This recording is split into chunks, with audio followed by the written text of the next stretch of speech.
हाँ हो मलकिन, अरे आवाज चला घुमा दे।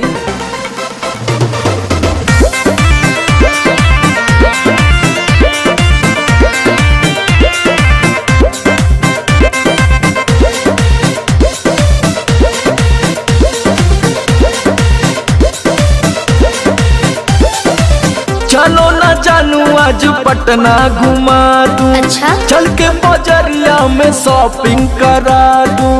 बाबू ना सुनो, क्या बात है?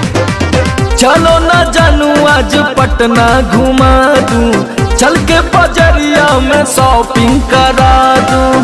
चढ़ब न फेरू सफरिया पिया, काले से उठे दरदिया पिया। अरे? कमरिया पिया, कमरिया पिया, भइल बालपक के ककरिया पिया। कमरिया पिया, कमरिया पिया, भइल बालपक के ककरिया पिया। अरे तो बरियार फौजियत हो गई।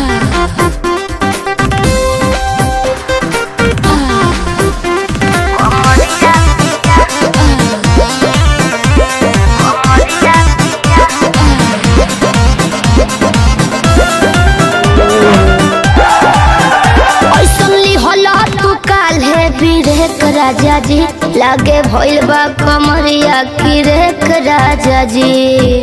बुझो नहीं? बुझाता बुझाता, सुना नहीं रहबू संभर के गोरी तमनवा चिहुकबे करी। जति जोश में खो देबू होश कमरिया मुरुकबे करी। राते तू कइला गरदिया पिया। अच्छा? पोरे पोरे हो खता दरदिया पिया। कैसे? कमरिया पिया, अरे। कमरिया पिया, भइल बालपक के ककरिया पिया। देखा था? कमरिया पिया, कमरिया पिया, भइल बालपक के ककरिया पिया। पिछला उस सीजन में तो यह नाटक रहे।